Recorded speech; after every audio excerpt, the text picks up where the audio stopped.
Réflexion et étude de la situation, le mardi 31 mars 2020. Tel est pris qui croyait prendre. L'origine de cette expression française remonte à Jean de La Fontaine, dans sa fable Le rat et l'huître, et signifie que celui qui pense tromper autrui est en fait victime de sa machination. C'est la morale de l'arroseur arrosé. Servons-nous de cette sagesse des nations pour venger les victimes. Bonjour à toutes et à tous et bienvenue sur notre chaîne Au cœur de l'éveil. Je me nomme Jean-Pierre et nous allons partager avec vous un processus d'éveil et de bien-être que nous enseignons depuis quelque temps déjà avec ma compagne. Cette catastrophe était inévitable. Je pense que nous serons tous d'accord là-dessus. Le réchauffement climatique, la pollution, les crises économiques, bref, un chaos à tous les niveaux. Soit nos enfants allaient en découdre avec la planète d'ici 30 ans, avec des conséquences sans doute bien plus graves encore, soit une chose imprévisible devait arriver. L'imprévisible est arrivé par la voie de l'univers. Il nous est demandé de nous comporter en parents responsables. Alors, projetons-nous un instant. Nous sommes au mois de mai ou de juin 2020. Le confinement se termine. Une porte se dresse devant nous et nous allons donc l'ouvrir pour reprendre nos activités, notre vie et nos habitudes.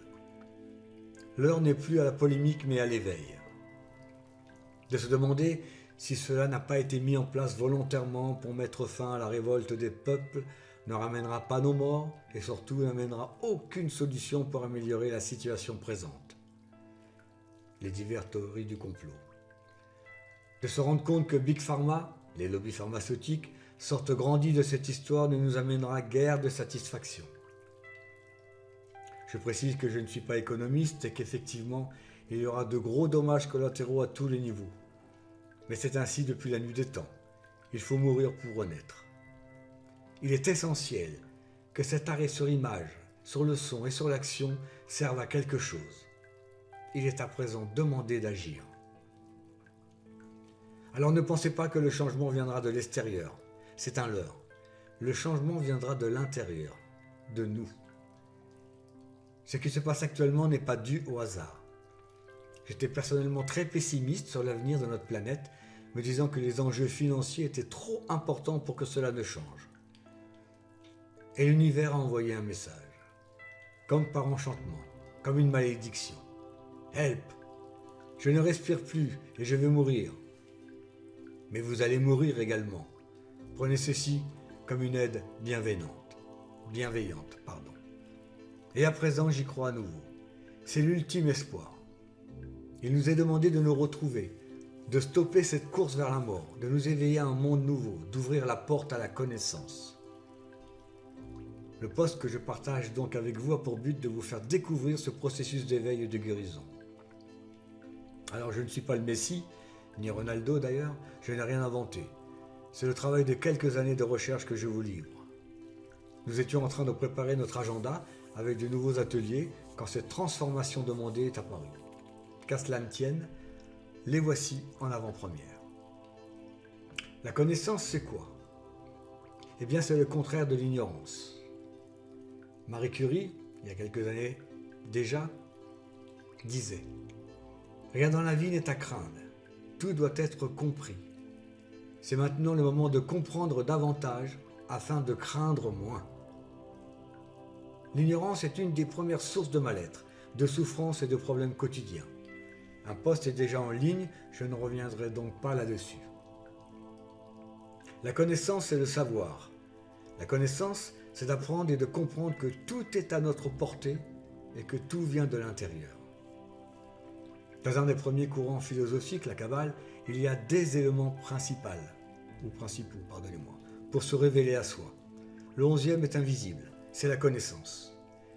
Ce qui correspond à dire que nous avons tous en nous la solution à nos problèmes. Où l'on active cette curiosité pour apprendre, ou pas. Chacun a son libre arbitre. Mais si le monde est appelé à changer, il est indispensable de se documenter sur certaines choses. Et nous allons y revenir. La connaissance, c'est de savoir que nous possédons un système immunitaire. Votre médecin, d'ailleurs, vous en a-t-il déjà parlé? Et vous pouvez vérifier dès maintenant. Mettez-vous sur pause et allez poser la question sur le net. Combien y a-t-il de systèmes dans le corps? La réponse sera 10. Waouh! Aucune trace du système immunitaire.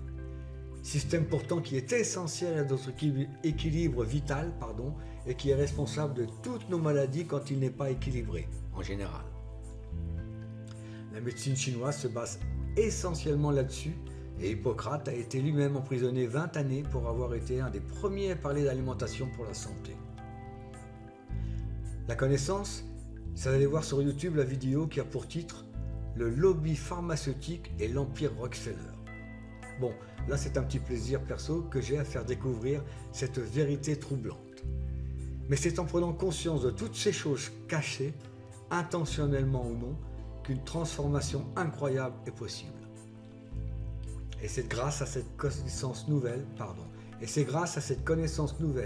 que nous allons pouvoir appliquer la fable de Monsieur La Fontaine. Tel est prix qui croyait prendre. Alors installez-vous confortablement, mesdames et messieurs. Dans un instant, ça va commencer. Michel Fugain sort de ce corps. Prenez un papier, un stylo si des questions se posent. Nous ferons un plaisir d'y répondre, soit en commentaire sur cette page, soit sur notre site facilitonsnoulavie.com, soit sur notre page Facebook Au cœur de l'éveil, Karine et Jean-Pierre. Mais avant toute chose, je partage avec vous mes 7 fondements personnels. Ils me servent au quotidien et m'évitent bien des troubles. Le temps, les saisons et la mort sont non négociables. Tout le reste possède ses solutions. Rien n'est à craindre, tout est à comprendre.